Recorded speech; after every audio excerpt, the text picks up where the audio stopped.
కార్యక్రమాన్ని నిర్వహించినటువంటి అన్నమాచార్య సంకీర్తనలకి నిజంగా ఆ టీచర్లకి, ఆ గురువులకి నిజంగా నా హృదయపూర్వక పాదాభివందనంతో వాళ్ళకి నమస్కృతులు అందజేస్తున్నాను. ఎందుకంటే భారతీయ సంస్కృతిలో భాగమైనటువంటి ఈ సంగీత కళని వారు చక్కగా ఇంతమంది పిల్లలకి నేర్పిస్తూ వారు తరిస్తున్నారు. నిజంగా అది వారి పూర్వజన్మ సుకృతం అనుకోవాలి. ఎందుకంటే ఎవరికో కానీ లభ్యం కాదు. నాకు కూడా చిన్నప్పటి నుంచి సంగీతం ఇష్టం, కానీ మాకు నేర్పించలేదు మీ తల్లిదండ్రులలాగా. అప్పట్లో అన్ని సౌకర్యాలు లేదు, నేను విలేజ్లో పెరిగాను. అందుకనే నాకు ఇద్దరు అమ్మాయిలు కూడా సంగీతం చిన్నప్పటి నుంచి 3 ఏళ్ల వయసు అప్పటి నుంచి నేర్పించాను. మాకు ఇప్పుడు కూడా ఆనందంగా ఎంత వయసు వచ్చినా పాడుకోగలిగేది, ఆనందించగలిగేది ఒక్క సంగీతం మాత్రమే. ఏ కీర్తనైనా ప్రతి ఒక్కరిని సంగీతం పట్ల అభిమానం ఉంటుంది.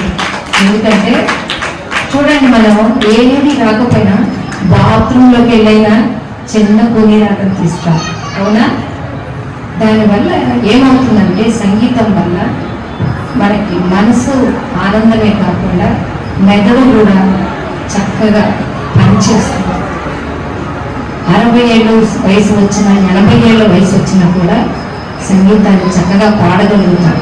అలాగే భరతనాట్యం అనుకోండి, కొంత వయసు వచ్చేసరికి అది వీలు కాదు మనకి.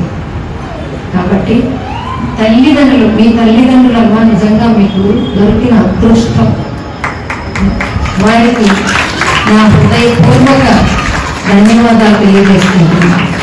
అంత మంచి తల్లిదండ్రులు ఉన్నటువంటి మీరు కూడా చాలా అదృష్టవంతులు.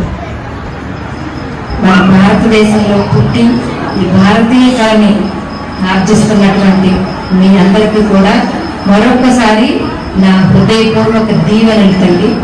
పట్టా తీసుకొని ఇంకా చాలా మందికి మీరు మీ గురువులాగా నేర్పించాలని నా అభిలాష. చదువుకోవాల్సిందే, చదువు అవసరమే, కానీ అయినప్పటికీ కూడా మన సంస్కృతిని కాపాడే బాధ్యత మీ అందరిది అని నేను మీకు సవినయంగా తెలియజేసుకుంటున్నాను. మీది చిన్న వయసు, తెలియకపోవచ్చు, కానీ మీ తల్లిదండ్రులు చెప్పిన బాటలో మీరు నడవండి. అంతకంటే ఏం చేయక్కర్లా, మన తల్లిదండ్రులు మాట విని మనం బాగుపడితే చాలు. నేను ఒక చిన్న భజన పాట పాడనా? రారా శ్రీ పాండురంగ గోపాల, రారా శ్రీ